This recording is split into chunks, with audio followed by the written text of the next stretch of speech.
여러분 그 새해 맞아가지고 새해 복 많이 받으세요라고 하는 그 인사들 덕담들 아마 많이 나누셨을 것 같습니다. 저도 오늘도 우리 복도에서 우리 동행 가족들 만나 뵈면서 또 그렇게 또 인사를 나눴는데요. 우리나라 사람들은 원래부터 예부터 복에 대한 관심이 참 많았습니다. 근데 요즘에는 좀 덜하지만은 여기 계신 많은 분들은 어린 시절에 이렇게 한자로 복이라고 하는 그 글자가 새겨진 뭐 이불이나 옷이나 뭐 밥그릇 숟가락 이런 것들 많이 보셨을 것 같아요. 요즘에는 좀 덜하긴 하지만 제가 어렸을 때만 하더라도 그런 것들 볼 수 있었거든요. 또 우리 아이들 그 돌잔치 할 때도 이 돌잡이에서 빠지지 않는 것이 이 복이라고 하는 글자가 새겨진 복주머니, 이게 빠지지 않았던 것 같습니다. 그 외에도 복이라고 하는 단어가 우리 일상의 언어들 곳곳에 담겨 있는데요. 그 예전에는 이제 부동산 그 중개 그 사무소를 뭐라고 불렀죠, 예전에? 그렇죠, 복덕방이라고 불렀습니다. 그래서 복이라고 하는 단어가 거기 붙어 있고, 또 이 복권이라고 하는 단어에도 복이 사실 붙어 있죠. 뿐만 아니라 이 복은 그 일상생활 가운데 우리 대화에서도 많이 등장하곤 하는데요. 우리 연세가 있으신 우리 어르신들께서는 이렇게 사람이 음식을 먹을 때 그 사람 참 음식을 복스럽게 먹는다. 여러분 가운데 그런 얘기 들어보신 적 있으십니까? 저는 그런 얘기를 한 번 들어본 적이 없습니다. 네, 이렇게 칭찬하시거나 또는 뭐 이렇게 다리를 떤다거나 그러면 복 달아난다고, 다리 떨지 말라고 이런 이야기들도 하고 그랬죠. 그리고 이제 저도 그 저희 가정 기독교 집안이 아니었기 때문에 제사를 지내곤 했었는데요. 저희 집에서도 예전에 우리 한국의 제사 문화 가운데서 이 제사 때 사용했던 술을 이제 다 제사를 드리고 나서 그 술을 이렇게 마시는 걸 뭐라 그러죠? 음복한다 그러죠. 음복한다. 그러니까 복을 마신다라는 뜻이거든요. 복을 마신다. 그래서 제사 후에 이 제사 때 사용한 이 술이나 음식을 먹는 것을 복을 마신다라고 하는 이런 것들을 표현함으로써 어떤 신적인 존재로부터 우리 제사의 대상이 되는 그런 신적인 존재로부터 뭔가 복을 받기를 원하는 것, 그런 마음들이 깃들어져 있었던 것이죠. 이처럼 우리 민족은 오랜 전부터 이제 복에 대한 관심이 매우 깊었고 또 복을 받기를 매우 열망했었습니다. 아마 여러분들 새해를 시작하시면서 내가 참 복을 많이 받는 인생 2020년 됐으면 좋겠다. 아마 다들 그렇게 생각하셨을 텐데, 너무나 다행스럽게도 우리 하나님께서도 이 복에 대한 관심이 참 많으십니다. 이 관심이 많으실 뿐만 아니라 우리에게 그 복을 주기를 간절히 열망하시는 분이 우리 하나님이세요. 그래서 성경 곳곳에서 발견되는 그 하나님의 마음이 바로 하나님 사랑하시는 백성들, 사랑하시는 자녀들, 사랑하시는 하나님의 사람들에게 이 복을 주시고자 하시는 하나님의 이 마음이 성경 곳곳에 담겨 있습니다. 오늘 우리가 살펴볼 시편 1편만 하더라도 그렇습니다. 이 시편은 이 150편의 시들로 이렇게 편집되어 구성되어 있는데요. 그 가운데 오늘 이 시편 1편은 시편 전체의 서론과 같은 시입니다. 그래서 시편 150편을 전체를 아우르는 시이다, 이렇게 봐도 좋을 만한 시예요. 때문에 아마 이 시편을 편집하는 이 편집자가 시편의 이 시편 1편을 그래서 가장 앞에 배치한 것이 아닌가 싶습니다. 그런데 시편 전체를 아우르는 이 시편 전체의 서론과도 같은, 어쩌면 시편 전체 가장 중요한 시와도 같은 이 시편 1편이 뭐에 대한 시이냐면은 복에 대한 시입니다. 이 시편뿐만이 아니라요, 이 하나님께서 타락하고 깨어진 이 세상을 구원해 내시기 위해서 하나님께서 한 사람을 부르시는데 그 사람이 누구죠? 아브라함이라고 하는 사람입니다. 믿음의 조상 아브라함이라고 하는 사람입니다. 그런데 이 아브라함을 부르시면서 그를 복의 근원으로 내가 삼겠다라고 약속을 하시는데, 그 본문이 우리 창세기에 나와 있습니다. 우리 오늘 시편 1편을 좀 보기 전에 창세기 말씀을 좀 먼저 한번 읽어볼까요? 창세기 12장 1절에서 3절을 여러분 한번 같이 한번 읽어주시겠습니까? 읽겠습니다. 시작. 주님께서 아브라함에게 말씀하셨다. 나는 내가 살고 있는 땅과 내가 난 곳과 너의 아버지의 집을 떠나서 내가 보여주는 땅으로 가거라. 내가 너로 큰 민족이 되게 하고 너에게 복을 주어서 내가 크게 이름을 떨치게 하겠다. 너는 복의 근원이 될 것이다. 너를 축복하는 사람에게는 내가 복을 베풀고 너를 저주하는 사람에게는 내가 저주를 내릴 것이다. 땅에 사는 모든 민족이 너로 말미암아 복을 받을 것이다. 네, 이 시편의 첫 시작을 복에 대해서 다루는 시로 시작하는 이 성경은 구원의 역사의 본격적 시작이 되는 인물인 이 아브라함과 언약을 맺을 때에도, 하나님이 언약을 맺을 때에도 이 복에 대한 약속을 담고 있는 것이죠. 이처럼 성경이 복을 무척이나 중요하게 다루고 있다는 걸 우리 알게 되죠. 근데 구약뿐만이 아닙니다. 신약도 마찬가지예요. 신약에서도 예수님의 가르침이 나타나는데 우리 지난 12월 한 달 동안 우리가 어떤 복음서를 봤죠? 마태복음을 봤습니다. 이 마태복음은 예수님의 가르침을 이렇게 연대기적으로 쭉 열거한 거가 아니라 이렇게 편집을 좀 해놨어요. 묶어놨습니다. 크게 5개의 묶음집으로 마태복음이 이렇게 묶여져 있는데 그 가운데 제일 먼저 첫 번째로 예수님의 가르침의 묶음 중에 제일 앞부분에 산상수훈이라고 하는, 여러분 들어보셨을지 모르겠어요. 예수님께서 가르치신 아주 보석과 같은 그런 가르침이 있는데 그 가운데 산상수훈의 가장 앞부분에 나오는 예수님의 가르침이 어떤 가르침이냐면 복에 대한 가르침이었습니다. 팔복. 예수님께서 8개의 복에 대한 말씀을 나누시거든요. 제가 이제 설교자로서 또 한 사람의 인간으로서 제가 좀 원숙해지면은 이 예수님의 이 깊고도 심오한 이 팔복의 메시지를 좀 나누고 싶습니다만은 어쨌든 이 예수님의 가르침에 있어서도 복은 매우 중요한 주제였고요. 그리고 예수님의 제자들이 이 복의 사람이 되기를 예수님도 원하셨던 것이죠.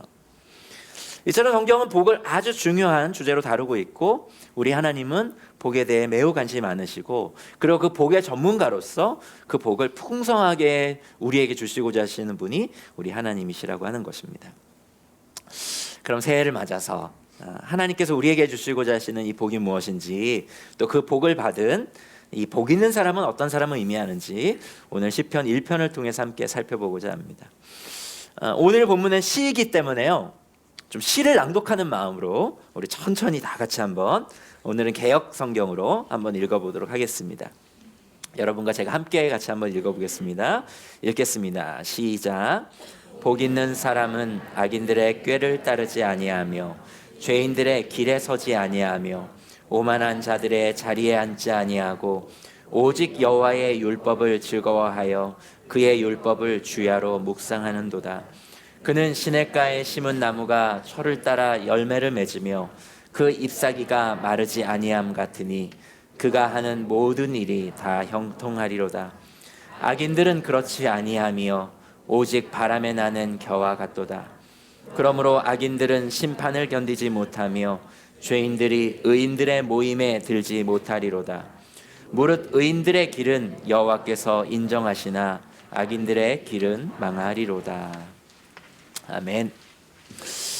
오늘 시편 1편은 말씀합니다. 첫 번째로 복 있는 사람은 거절하는 사람이다 라고 이렇게 말씀하고 있어요. 여러분들이 방금 읽었던 시편 1편을 보시면 특별히 1절을 보면요 부정문들이 쭉 열거되고 있습니다. 그러니까 복 있는 사람은 어떤 것들을 하지 않는 사람이다 라고 하는 부정문으로 이 복 있는 사람을 정의를 내려요. 그러니까 그것을 우리가 읽은 것처럼 복 있는 사람은 악인들의 꾀를 따르기를 거절하는 사람, 또는 죄인들의 길에 서는 것을 거절하는 사람, 또 오만한 자들의 자리에 앉기를 거절하는 사람이라고 그렇게 말씀하고 있습니다. 여기에 열거되는 악인들, 죄인들, 오만한 자들은 같은 사람일까요? 다른 사람일까요? 사실 거의 같은 사람입니다. 여러분이 글을 쓸 때 예를 들면 같은 단어를 쭉 연속해서 나열하여 쓰지 않잖아요. 같은 의미를 가져도. 왜냐하면 지루하기 때문에 문학적으로 조금씩 다른 의미들을 씁니다. 그래서 뭐 대명사를 쓰기도 하고요. 그와 비슷한 단어들을 통해서 좀 이렇게 신선함을 주려고 하죠. 마찬가지로 이 시인도 마찬가지입니다. 여기서 악인들, 죄인들, 오만한 자들은 서로 다른 사람을 의미하려고 한 게 아니라 같은 사람을 의미하는 건데 다만 같은 단어를 반복하지 않기 위해서 비슷한 의미를 가진 다른 단어들을 사용하고 있는 것이죠.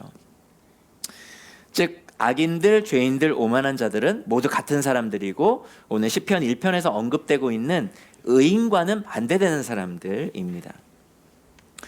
근데 여기서 우리가 그 한 가지 염두에 둬야 할 거는 성경에서 이야기하는 이 죄인이 우리가 풍성한 삶으로의 초대라고 하는 우리 나들목 동행교회 첫 번째 디딤돌 과정을 통해 배운 것처럼 어떤 윤리적이고 도덕적인 잘못을 저지른 사람을 뜻하는 것은 아니라고 하는 것이에요. 그건 오늘 본문의 이 죄인이라고 하는 단어에서도 잘 나타납니다. 이 오늘 본문에서 이 죄인으로 번역된 히브리어 하타임이라고 하는 이 단어의 원형이 하타라고 하는 단어인데요. 이 단어의 뜻은 벗어난다, 빗나간다 이런 뜻을 갖고 있어요. 즉 성경에서의 죄인이라는 것은 하나님의 원래의 의도와 목적과는 벗어난 사람들, 빗나간 사람들을 뜻하는 것이죠. 그러니까 풍성한 삶으로의 초대에서 사용된 용어로서 좀 설명하자면 하나님과 풍성한 관계를 맺으면서 그 하나님을 영화롭게 하고 그분의 뜻에 순종하도록 그렇게 우리가 지어졌음에도 불구하고 사람이 그렇게 지어졌음에도 불구하고 자신의 인생에서 하나님을 몰아내고 자기 중심적으로 자기를 위해 자기의 뜻대로 사는 사람들, 그 하나님의 뜻과는 벗어나고 하나님의 뜻과는 빗나간 그러한 사람들을 성경에서는 죄인이라고 하는 것이죠. 우리는 세상 속에서 이러한 사람들을 수도 없이 만납니다. 그리고 그들 중에 어떤 사람들은 자신들이 그렇게 하나님과 상관없이 사는 것을 넘어서서 적극적으로 하나님을 대적하죠. 또 하나님을 따르는 사람들을 비웃고 조롱하며 적극적으로 핍박하는 사람들도 있습니다.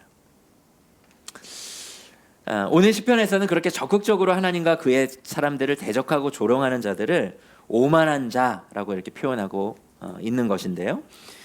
왜냐하면 이 오만한 자에서 오만한으로 번역된 이 단어가 구약의 다른 곳에서는 조롱한다라고 하는 의미로도 사용되고 있기 때문에 그렇습니다. 그 중에 대표적인 구절이 시편 119편 51절인데 시편 119편 51절에는 교만한 자들이 언제나 나를 혹독하게 조롱하여도 라고 이렇게 세 번역에 번역했는데 이 조롱하다라고 번역된 이 단어가 오늘 시편 1편에서는 오만한 하고 동일한 단어입니다. 그런 악인들, 죄인들, 이 오만한 자들과 연결되어 사용된 단어들이 있는데 오늘 그 단어들은 꽤, 길, 자리라고 하는 단어입니다. 복 있는 사람은 악인들의 꾀를 거절하는 사람이고 죄인들의 길을 거절하는 사람이고 오만한 자의 자리를 거절하는 사람이라고 하는 것이죠. 먼저 우리말 성경에서 이 꾀로 번역된 이 단어가 이 영어 성경에서는 대부분 우리가 카운셀링 한다 이런 말 있잖아요. 그렇죠? 그때 사용되는 영어 단어는 카운셀로 번역되거나 혹은 충고한다 또는 조언한다 라고 하는 뜻을 가진 advice로 번역하고 있습니다. 그러니까 이 단어는 이 악인들, 죄인들, 오만한 자들이 갖는 그들의 가치관, 세계관, 삶의 철학을 뜻하는 것이죠. 그러니까 복 있는 사람은 이 모든 것을 거절하는 사람이라고 오늘 시편은 말씀하고 있는 것입니다. 그리고 이 길이라고 하는 단어가 또 나오는데 이 길은 성경에서 종종 이 따른다, 함께 걷는다라고 하는 동사와 더불어 사용되어서 어떤 삶의 방식이나 라이프 스타일을 뜻하는 그런 단어예요. 그렇게 사용된 성경의 대표적인 구절로는 사무엘상 8장 5절의 말씀이 있는데 거기에서도 이런 뜻을 가지고 있죠. 그러니까 복 있는 사람은 이 악인들과 죄인들과 오만한 자들의 삶의 방식이나 라이프 스타일 역시 거절하는 사람이라고 하는 것입니다. 마지막으로 이 자리라고 하는 단어가 이어지는데 이 자리는 함께 앉는 거죠. 함께 거하는 것을 의미하는 것입니다. 그러니까 이건 악인들, 죄인들, 오만한 자들에게 갖는 가치관과 세계관 그리고 그들의 삶의 방식과 라이프 스타일을 아예 넘어서서 아예 그 악과 그 죄와 함께 그 죄가 나의 존재와 완전히 이렇게 밀착된 상태를 뜻하는 것이죠.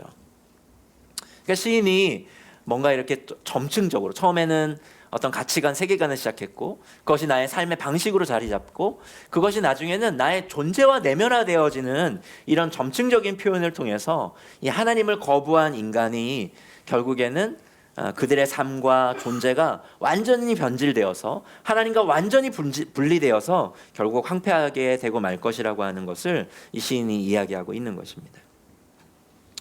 그러니까 오늘 시편 1편 1절에서는 이 복 있는 사람은 하나님을 떠난 악인들, 죄인들, 오만한 자들의 그 가치관과 세계관, 삶의 방식과 라이프 스타일, 나아가서 제약이 내면화되고 존재하게 되는 그 모든 것들을 단호하게 거절하는 사람이다라고 오늘 시편 1편은 얘기하고 있는 것이죠.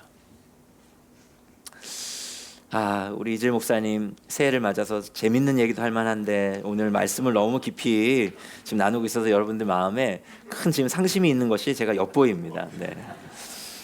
제가 그 드라마 얘기를 아마 잠깐 하려고 합니다. 제가 그 드라마는 거의 보지 않는데, 드라마를 거의 보지 않는 이유는 왜 제가 드라마를 거의 보지 않을까요? 드라마가 싫을까요? 그렇지 않습니다. 드라마 보면 너무 좋아요. 너무 재밌습니다. 근데 문제는 뭐냐면은 드라마를 이제 보기 시작하면 거기에 들어가는 시간이 너무 많이 들어간다는 거죠. 제게 한정된 시간이 있기 때문에. 그래서 영화는 한 2시간이면 딱 끝날 수 있지만 드라마는 사실 계속 되잖아요. 그래서 드라마 거의 보지 않는데, 우연히 누군가로부터 소개받은 드라마 하나를 제가 최근에 하나 이제 보게 시작했는데, 그게 뭐냐면은 최근에 재밌는 드라마 많죠. 여러분 어떤 드라마 새해를 맞아서 어떤 드라마를 보고 계십니까? 드라마 얘기하니까 아까보다 훨씬 낯빛이 좋아지시네요, 여러분들. 최근에 제가 보고 있는 드라마는 블랙독이라고 하는 드라마입니다. 여러분 보고 계시는지 모르겠어요. 이 대략적인 줄거리는 이렇습니다. 고등학생 시절에 이 주인공이 고등학생 시절에 자신이 위험에 처한 그러니까 이제 수학여행을 가다가 터널에서 비 오는 날 이제 수학여행 버스를 타고 이제 가는데 터널에서 그 이제 충돌 사고가 일어납니다. 그래서 자기가 타고 있는 버스가 전복이 돼요. 그런데 그때 이제 주인공이 다리가 다쳤었기 때문에 그 버스를 미처 이렇게 빠져나오지 못합니다. 근데 이제 기름이 새기 시작하고 이제 버스가 꼭 폭발되기 일보 직전이죠. 그런데 그때 자기가 없다는 사실을 알고 자신을 가르쳤던 기간제 교사 선생님이 이 주인공을 구하러 다시 버스로 돌아와요. 그리고 이 주인공을 구해내고 그리고 결국에 거기서 생명을 잃게 됩니다. 그래서 그 기간제 교사로부터 큰 은혜를 받은 이 주인공이 강남 8학군의 한 사립학교에 기간제 교사로 들어가게 돼요. 그래서 거기서 겪게 되는 여러 부조리한 일들을 이 기간제 교사로서 그가 헤쳐나가는 일들을 그린 드라마입니다. 제가 지금 드라마를 지금 홍보하는 듯한 그런 느낌인데 그런데 그 드라마에서 그려지는 이 작은 학교라고 하는 이 공간과 조직에서도 이 세상 속에서 흔히 보게 되는 여러 악행들이 일어나게 됩니다. 공의롭고 공정하지 못한 시험을 학생들이 치르게 되고 그 시험을 치르고 자신의 인생에서 큰 영향력을 행사할 그 결과물들, 공정하지 못한 그 시험 속에서 출발선이 다른 그런 시험의 과정 속에서 그런 결과물들을 받아든 어떤 학생들이 있고요. 그리고 정교사와 기간제 교사 사이에서 일어나는 여러 차별과 착취라고 하는 거가 학교라는 공간 안에서 일어나게 됩니다. 그러니까 주인공이 이제 그러한 부조리와 불의와 맞서고 때로는 자신의 한계에 맞닥뜨리게 되면서 이제 고뇌하게 되죠. 그리고 이제 많은 사람들이 쉽게 택하는 그런 불의한 가치관, 그런 세계관, 그리고 그런 삶의 방식들을 나름 주인공이 용기를 내 거절하기도 하고 거기서 낙심하기도 하고 좌절하기도 하고 이런 일들이 벌어집니다. 그러니까 오늘 시편 1편의 관점에서 그 드라마 속에 이 복 있는 사람은 뭐냐면 누구도 그 학교 안에서는 기간제 교사를 누구도 부러워하지 않거든요. 누구도 부러워하지 않습니다. 그러나 거기에 부조리함, 거기에 불의, 또 옳지 못한 것들과 맞서 싸우면서 교사라고 하는 부르심을 나름 최선을 다해 살고자 하는 사람은 누구냐면 그 주인공이었거든요. 시편 1편의 관점에서 그 복 있는 사람은 어쩌면 기간제 교사의 누구도 부러워하지 않는 기간제 교사이지만 그 주인공이 바로 복 있는 사람이라고 하는 거죠. 최근에 저희 가정교회에서 이 사업을 하는 한 가족의 이야기를 들었었습니다. 좀 더 쉽게 돈을 버는 방법들이 있지만 그게 뭔지 알지만 그 방법들로 돈을 벌기에는 기독교인으로서 좀 옳지 않다는 생각이 들어서 이 아내와 함께 깊이 의논하고 그러한 방법을 거절하고 조금 어려운 길을 택하기로 했다는 이야기를 가정교회 모임 때 나눴어요. 그로 인해서 그들이 치러야 할 경제적 보상은 누구도 해줄 수 없습니다. 그런 길을 선택한다고 해서 뭐 어떤 보너스가 누구에게 주어지는 것이 아니에요. 그러나 그들은 그 길을 택하는 것입니다. 많은 사람들이 더 많은 돈을 벌기 위해서 쉽게 택할 수 있는 그 길을 그들은 그리스도인이기 때문에 거절하는 것이죠. 요즘에는 유튜브가 대세입니다. 그렇죠? 최근 이 통계들을 보면은 유튜브는 거의 전 국민이 이용하고 있더라고요. 그러니까 특별히 이제 10대와 20대의 사용과 이 활용은 가히 폭발적이라고도 할 만합니다. 근데 2019년 작년에 이 인터넷 이용자들을 설문한 한 조사에 따르면은 가장 많이 사용되는 검색 사이트가 1위가 어디게요? 1위. 여러분들 주로 어디 사용하시나요? 가장 검색 사이트로 많이 사용되는 거. 네이버가 1위였습니다. 네이버가 1위였는데 2위는 그럼 어디게요? 그렇죠. 2위가 유튜브였습니다. 구글보다도 앞섰습니다. 근데 유튜브가 이제 동영상 시청을 넘어서서 이 검색 사이트로도 매우 활발하게 활용되고 있는 것 같아요. 근데 여러분 이 유튜브에 업로드되는 동영상, 그러니까 지금 한 1분 정도가 만약에 실러간다면 1분 동안 업로드되는 동영상이 몇 시간 분량이 업로드되는지 아세요? 유튜브에 1분 동안 몇 시간의 동영상이 업로드될까요?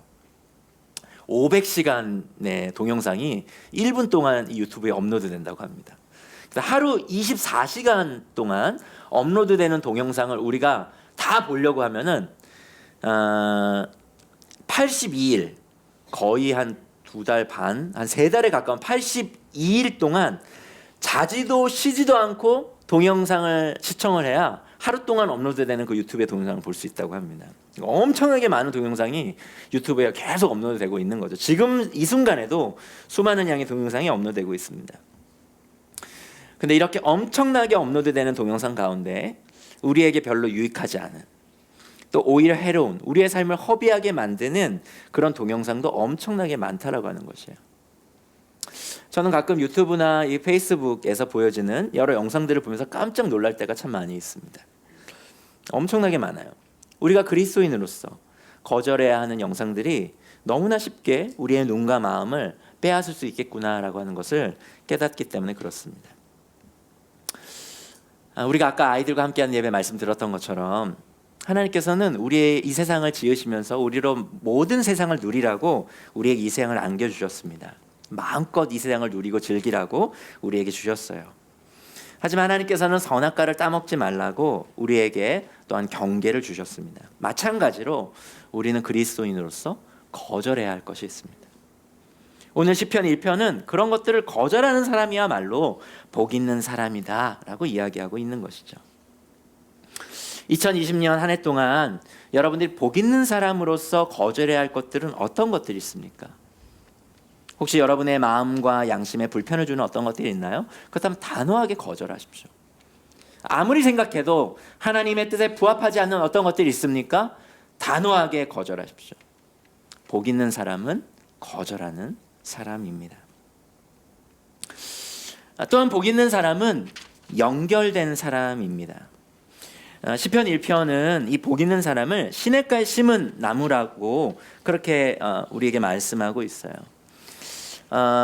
팔레스타인 지역은 우리나라 기후랑은 무척 다른데요. 이 팔레스타인 이 지역은 건기와 우기가 매우 뚜렷하다고 합니다. 그래서 연평균 강수량이 600mm 정도 되는데 이 비가 우기에 집중적으로 내린대요. 때문에 이 팔레스타인 지역에서는 우기에는 물이 흐르지만은 건기에는 물이 거의 없는 이 와디라고 하는 간헐천이 대부분이라고 합니다. 때문에 이러한 지역에서 자라는 나무들은 어떨까요? 우기에만 잠깐 비가 내리니까 이 나무가 공급받아야 될 수분량이 많지 않잖아요. 그렇기 때문에 그 팔레스타인 지역에서 자라는 나무들은 대체로 그렇게 크지도 않고 또 잎이나 열매가 풍성하게 맺히기가 참 어렵다고 합니다. 하지만 간혹가다 큰 나무들이 있는데, 간혹가다 잘 자라는 나무들이 있는데 그 나무들이 어떤 나무들이냐면 시냇가, 어떤 계속해서 흐르는 그런 강이나 물가 곁에 심겨진 나무들은 그렇다라는 하는 것이죠. 그러니까 이 시냇가에 심은 나무는 건기에도 물을 충분히 공급받을 수 있기 때문에 다른 나무들에 비해 풍성한 잎과 열매도 맺을 수 있고 또 크게 자랄 수도 있다라고 하는 것입니다.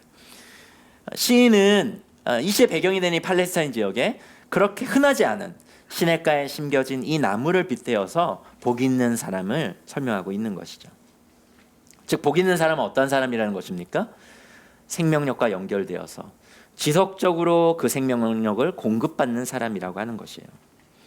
그리고 그 생명력은 이전에 나온 것처럼 하나님의 말씀을 즐거워하면서 주야로 그것을 묵상하여 얻게 되는 것이라고 오늘 시편은 우리 가운데 말씀하고 있습니다. 그러니까 오늘 시편 1편은 이 복 있는 사람을 설명할 때 1절에서는 아까 부정문으로 설명한다 그랬잖아요. 그러니까 부정적 차원에서 무언가를 하지 않는 사람으로 1절에 설명했다면 2절과 3절에 와서는 긍정적 차원을 얘기하고 있습니다. 그러니까 무언가를 행하는 사람의 차원으로 이 복 있는 사람을 설명하고 있는 것이죠. 왜냐하면 기독교 신앙은 무언가를 하지 않는 것을 넘어서 무언가를 적극적으로 행하는 것, 그것이 기독교 신앙이기 때문에 그렇습니다. 다시 말씀드릴까요? 기독교 신앙은 무언가를 하지 않는 거가 아니에요. 그것을 포함하지만 거기서 멈추는 것이 아니라 무언가를 행하는 사람입니다. 한 예로 우리는 누군가를 미워하지 않는 사람이 아니라 나아가서 누군가를 사랑하는 사람이라고 하는 것이죠. 그와 마찬가지로 이 복 있는 사람은 무언가를 하지 않는 사람이기도 하지만 무언가를 적극적으로 행하는 사람이라고 하는 것입니다. 지난 주일에 하나님 나라를 위한 서기관으로서 우리의 존재의 곳간에 옛 것과 새 것인 하나님의 말씀을 잘 채워 넣을 것을 우리가 함께 다짐했었습니다. 그러니까 혹시 설교를 듣지 못하신 분이 계시다면 유튜브에서 다른 것 보지 마시고 구독자 138명을 자랑하는 나들목 동행교회 유튜브에 들어가시거나 홈페이지에서 지난 주일 설교를 우선해서 보시기를 권면드립니다. 때문에 제가 이 부분은 오늘 많이 말씀드리진 않겠어요. 하지만 오늘 시편 1편에서 가장 강력하게 도전하는 거가 사실 이 부분입니다. 하나님의 말씀을 즐거워하면서 그것을 밤낮으로 묵상하는 사람들이야말로 가장 복 있는 사람이다라고 하는 것이에요. 이 복을 여러분들이 놓치지 않으시기를 바랍니다. 2020년 새해를 맞아서 하나님의 말씀을 더 가까이 하기 위한 구체적인 계획들을 여러분들이 세우셨으면 좋겠습니다. 매 시간을 떼서 도시락 본문으로 묵상하는 일을 더욱 더 열심히 도전하셨으면 좋겠어요. 저 역시 설교하는 본문을 연구하는 것 외에 매일매일 도시락 본문으로 말씀을 보면서 묵상하는 것을 놓치지 않으려고 애쓰고 있습니다. 왜냐하면 그러한 삶이 제게 복이 된다는 걸 알기 때문에 그렇습니다. 또 이제 도시락 그 본문의 한 켠에 이 좌측 이 하단에는 매일 읽어야 될 성경 그 구절들이 거기 나와 있거든요. 여러분이 그것을 따라서 성경을 읽어가시면 1년 동안 일독을 하실 수 있습니다. 2020년에 내가 복 있는 사람이 되게 해서 1년 동안 한 해 동안 내가 성경을 한번 일독해보자, 이런 목표를 한번 세우시는 것도 좋을 것 같아요. 그렇다면 여러분의 삶에 하나님께서 주시는 복이 아마 가득할 것입니다. 이렇게 하나님의 말씀을 즐거워하면서 밤낮으로 묵상하는 사람들은 오늘 본문 3절 하반절에 보면 모든 일이 다 형통할 것이다 라고 오늘 하나님의 말씀은 우리에게 약속하고 있습니다. 어때요 여러분? 오늘 시편 1편은 여러분에게 가장 감동이 되는 구절이 이 구절이 아닐까요? 저는 그랬어요. 사실 이 부분이 우리에게 가장 은혜가 되죠. 그렇지 않습니까? 새해에 우리가 받은 이 첫 말씀인 이 시편에서 내가 하는 모든 일이 다 형통하게 될 것이다 라고 하는 이 약속을 이 성경이 오늘 우리 가운데 주고 있다고 하는 것이 우리에게 얼마나 큰 기쁨입니까? 여러분이 하는 모든 일이 다 형통할 것입니다. 아멘? 아멘. 이렇게 아멘 소리가 작으세요. 아멘이죠. 아멘. 할렐루야죠. 아멘이고 할렐루야입니다. 근데 하지만 이 말씀을 오해하셔서는 안 됩니다. 사실 우리는 이 복 있는 사람과 이 어울리는 나무는요, 늘 푸르고 늘 풍성한 열매들로 가득한 나무일 거라고 생각합니다. 하지만 시편 기자가 우리에게 보여주는 나무는 그런 나무가 아니에요. 여러분 3절을 한번 자세히 보실까요? 3절을 보시면 이 시냇가에 심은 나무는 늘 과실을 맺고 늘 잎사귀가 마르지 아니하는 나무가 아닙니다.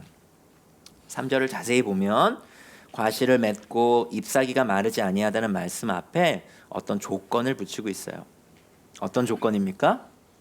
그렇죠. 철을 따라라고 하는 조건을 붙이고 있습니다. 그 나무는 늘 푸르고 늘 열매 맺는 나무가 아닌 것이죠.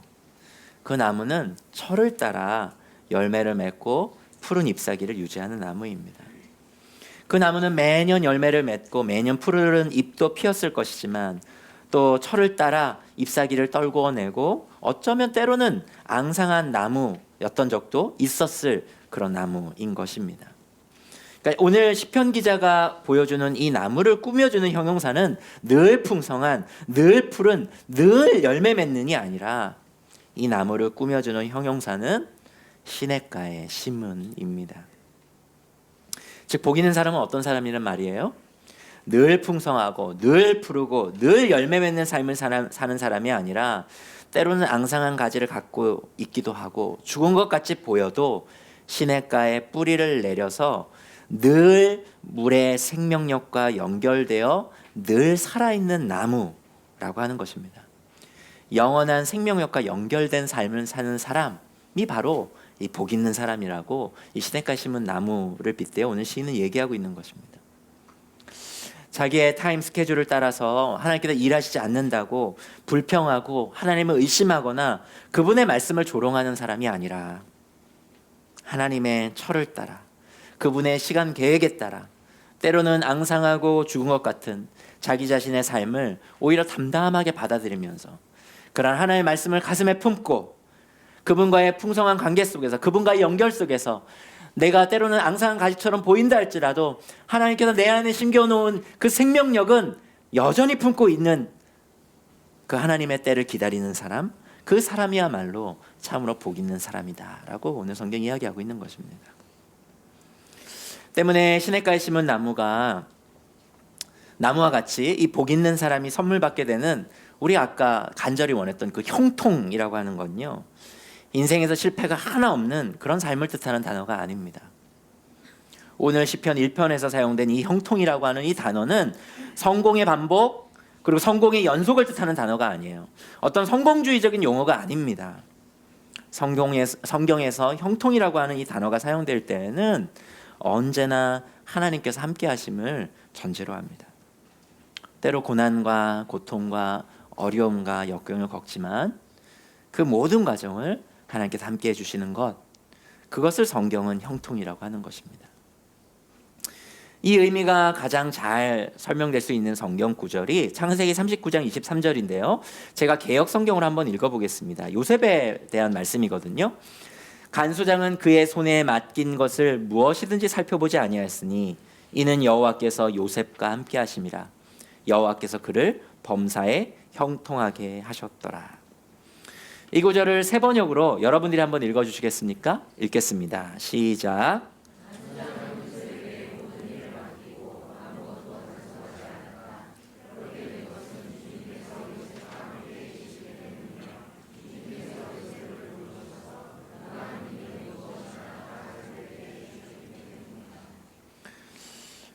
여러분, 이 진술은요, 이 창세기의 진술은 요셉이 궁궐이나 높은 관직에 있을 때의 진술이 아니라 감옥에 있을 때 진술입니다. 요셉이 감옥에 있을 때 성경은 그가 형통한다라고 이야기하고 있는 것이에요. 요셉이 승승장구했기 때문이 아니라 감옥이라고 하는 그가 고난 가운데 있었지만 그 감옥에서도 요셉 가운데 하나님께서 함께하고 계셨기 때문에 성경이 평가를 내리는 요셉의 길은 형통했다라고 하는 평가였다라고 하는 것입니다. 오늘 우리의 실수와 실패와 시행착오가 우리에게 복일 수 있는 것은요, 승승장구가 내 인생을 복되게 하는 것이 아니라 때로는 하나님의 막으시고 낮추시고 여러 사건과 상황을 통해서 가르쳐 주심이 우리에게 복이 되기 때문에 그렇습니다. 그것이 바로 형통입니다. 저는 여기 계신 모든 분들이 이러한 형통을 누리기를 축복합니다. 여러분들이 2020년에도 여러분의 인생에 고난과 어려움들이 있을 것입니다. 아멘. 이런 얘기를 새해 첫날부터 하는 교회는 그렇게 많지 않을 것입니다. 아마 오늘 처음 오신 분들은 이 교회는 다닐만한 교회가 못 되겠다 이렇게 생각할지 모릅니다. 그러나 그 고난과 그 어려움 가운데서도 하나님이 우리를 놓지 않으신다라고 하는 것, 그것이 성경이 우리에게 주고자 하는 가장 큰 복이고 가장 큰 형통입니다. 여러분들의 뜻대로 되지 않는 어떤 일 때문에 여러분들이 2020년을 걱정과 염려로 시작하시는 분들도 계실지 모르겠어요. 존 해찌는 이렇게 말했습니다. 걱정은 흔들 의자와 같습니다. 그것은 당시 무언가를 하는 것처럼 느낄 수 있지만 아무것도 성취하지 못합니다. 하나님께서 당신에게 지금 이 순간에도 공급하실 수 있다고 믿으십시오. 왜냐하면 그분은 그렇게 할 수 있기 때문입니다. 네, 하나님은 충분히 하실 수 있습니다. 걱정과 염려를 여러분 내려놓으시기를 바랍니다. 문제는요, 우리가 그분께 뿌리를 내리고 있는가가 진짜 우리의 삶의 문제고요. 우리가 그분과 연결되었는가가 핵심적인 질문입니다. 복 있는 사람은 하나님과 연결된 사람입니다. 복 있는 사람은 하나님의 말씀과 연결된 사람입니다. 마지막으로 복 있는 사람은 이번엔 저를 한번 따라 보실까요? 복 있는 사람은 최종 승리의 사람이다. 하나님을 떠난 악인들은 오늘 본문 4절에서 바람에 나는 겨와 같다라고 그렇게 말하고 있습니다. 이 겨는 이 구약 성경에서 껍질만 있고 알맹이가 없는 그런 곡식을 뜻해요. 그래서 이 겨는 알곡과 구별되어서 이 농부들에 의해서 버려지거나 이 불태워 버려집니다. 그래서 이 농부들이 알고 구별하기 위해서 이렇게 곡식들을 이렇게 바람에 이렇게 이렇게 하면 알맹이가 있는 곡식들은 무겁기 때문에 그 바람에도 떨어지지만은 알맹이가 없는 그런 곡식들은 바람에 이렇게 날아가서 이렇게 분리가 되는 거죠. 알곡과 이 겨가 분리가 됐죠. 이러한 모습들을 종종 사용해서 이 성경 가운데는 하나님의 마지막 날에 심판받을 악인들과 죄인들을 비유할 때 이 겨, 이 쭉정이 이런 단어들을 사용합니다. 그래서 호세아서에서도 이 단어가 새 번역에서 쭉정이로 번역되었고, 이 같은 의미의 단어를 사용해서 누가복음 3장 17절에서는 이 세례 요한이 마지막 날 심판받을 사람을 이 쭉정이로 묘사하고 있습니다. 우리가 믿든 그렇지 않든 성경은 우리 인생의 귀결에 대해 이야기합니다. 특히 하나님의 뜻대로 산 의인들과 하나님의 뜻을 벗어난 악인들의 그 삶에 완전하게 상반된 그 결말에 대해서 성경은 여러 부분에서 이야기합니다. 오늘 시편 1편에서도 마찬가지입니다. 하나님을 떠난 악인들의 삶의 결말은 바람에 날리는 겨와 같이 그들이 자랑한 모든 것들은 다 허무하게 사라지고 그들은 견딜 수 없는 하나님의 심판을 피하지 못할 것이라고 그렇게 말하고 있습니다. 이 성경의 선언이 우리에게는 얼마나 큰 소망이 되는지 모릅니다. 하나님이 보이지 않는다고, 하나님을 두려워할 줄 모르고 불의를 행하면서 남의 것을 빼앗고 무고한 자들의 목숨을 앗아가고 자신의 이익을 위해서 반칙을 서슴없이 행하면서 거짓과 속임수로 기꺼이 누군가를 짓밟고 자기의 이익을 취하는 그런 악인들을 하나님께서 공의롭게 심판하신다는 사실이 하나님의 뜻대로 살았기 때문에 때로는 손해를 보고 억울하게 고통을 당한 사람들에게는, 그런 의인들에게는 얼마나 큰 위로와 소망이 되는지 모릅니다. 오늘 우리가 살펴보고 있는 이 시편 1편은 의인들의 길은 여호와께서 인정하시나 악인들의 길은 망하리로다 라고 하는 선언으로 맞춰집니다. 사실 여러분은 사실 우리들에게는 크게 감흥이, 이 시편 1편에 읽으면서 크게 감흥이 없을지 모르겠지만 이 시는 사실 문학적으로도 매우 뛰어난 시입니다. 왜냐하면요, 이 시의 첫 단어가 이 복 있는으로 우리말로 번역된 아쉐레라고 하는 히브리어를 쓰고 있는데, 이 아쉐레라고 하는 이 히브리어는 히브리 알파벳 가운데 A에 해당하는, 우리로 치면 기억에 해당하는 제일 첫 글자인 알렙으로 시작합니다. 그러니까 제일 처음에 이 히브리 알파벳 첫 글자가 이 시의 처음에 시작되는 거예요. 아쉐르, 복 있는으로 시작되는 거예요. 그리고 이 시의 마지막 단어인 망하리로다에 해당하는 토베드라고 하는 이 단어는 히브리어 알파벳의 맨 마지막 알파벳이 뭐냐면 타우라고 하는 알파벳인데 그 알파벳에 의해 쓰여지고 있는 거예요. 그러니까 이 시는 히브리어 알파벳에 우리로 치면 기억으로 시작해서 히읗으로 끝나는 시입니다. 그리고 1절에서도 길이라고 하는 단어가 나오고요. 그리고 오늘 이 마지막 절에서도 길이라고 하는 단어가 나오죠. 히브리어 알파벳 기억으로 시작해서 히읗으로 마친 이 시는 길로 시작해서 길로 끝나는 시이기도 합니다. 그러니까 이 시는 이런 문학적인 기법을 통해서 어떤 중요한 메시지를 이 시 안에 담고자 했던 것이에요. 그게 뭘까요? 여기서 길은 우리가 걸어가는 삶의 여정을 뜻합니다. 우리의 인생을 의미하는 것이죠. 그러니까 이 시가 우리의 인생의 처음과 끝, 인생 전체를 아우르는 매우 중요한 메시지를 이 시가 담고 있음을 보여주고 싶었던 것이에요. 우리의 인생을 시작하는 것은 우리 자신이 아닙니다. 우리의 인생의 주인이 우리인 것으로 우리는 착각해서 우리의 인생이 마치 우리의 우리가 시작하는 것으로 우리는 착각하고 있지만 사실 지금 우리의 가슴 한복판에 뛰고 있는 이 심장의 박동을 시작하신 분은 우리 자신이 아니라 하나님이십니다. 그리고 그 박동을 멈출 수 있는 분도 하나님이에요. 우리는 이 심장의 박동을 1분도 멈추지 못합니다. 그러나 우리의 인생을 이 심장 박동을 멈추게 하심으로 끝내시는 분은 이 심장 박동을 시작하게 하신 우리 하나님이시라고 하는 것이죠. 그렇게 우리의 인생을 시작하시고 끝내시는 하나님께서 인정하시는 삶의 여정을 걸어간 이가 바로 복 있는 사람이라고 하는 것입니다. 우리에게 삶을 선물해 주신 우리의 삶의 주인 되시는 우리 하나님께 연결되어서 그분의 말씀을 따라 그 말씀을 가슴에 품고 곱씹고 묵상하고 암송하며 읽고 그 말씀대로 살아가기를 간절히 열망하며 힘쓰는 하나님의 사람들, 그렇게 죄악을 거절하고 하나님과 연결되어 하나님과 동행하는 사람, 그 복 있는 사람으로 살아내라고, 최후 승리를 얻는 그 복 있는 사람으로 살아내라고, 영원까지 연결되어 있는 그 복 있는 사람으로 살아내라고 시는 우리에게 도전하고 있는 것입니다. 많은 사람들이 복을 얻기 위해 힘씁니다. 자기들이 그린 어떤 복을 삶의 목적으로 두고 살아가요. 하지만 오늘 시편 1편에서 복은 우리 삶의 목적이 아니라 결과임을 우리는 알게 됩니다.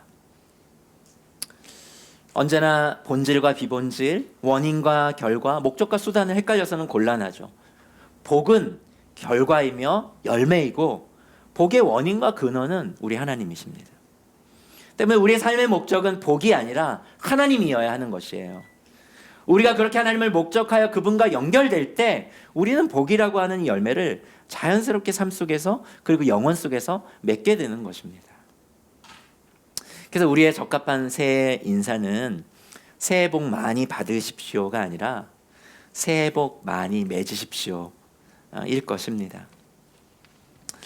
우리 앞선 인생의 선배들, 이 믿음의 선배들이 이런 복을 맺는 그런 삶의 본을 보이셨어요. 근데 무엇보다도 그 본을 보이신 분이, 가장 복 있는 삶의 아름다움을 보이신 분이 예수님이셨습니다. 예수님 역시 거절하는 사람이셨습니다. 사단의 유혹들을 거절하셨어요. 복음서에 보면은 예수님께서 이 땅에 공적 생애를 시작하실 때 사단의 여러 가지 유혹들을 받습니다. 그러나 예수님은 그것들을 단호하게 거절하셨죠. 그들의 세계관, 그들의 삶의 방식, 그들과 동일시되는 모든 죄악의 길들을 예수님은 거절하셨습니다. 그리고 예수님은 하나님과 연결되신 분이셨어요.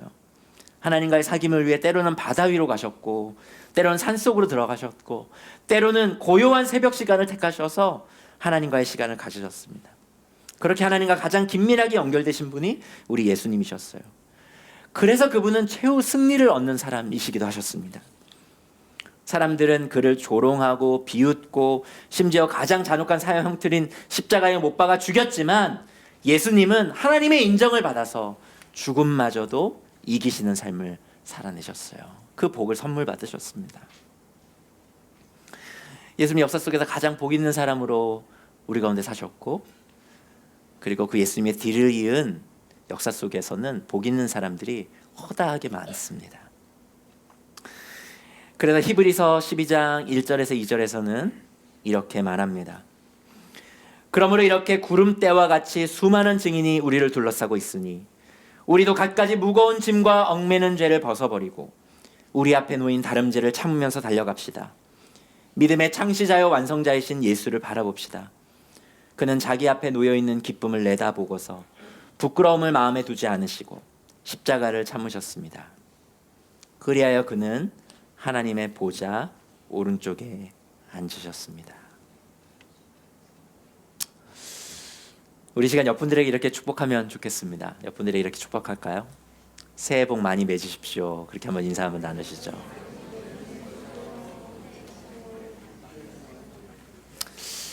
우리 시간 주신 말씀을 곱씹어 보면서 1분 정도 침묵으로 함께 기도하시겠습니다.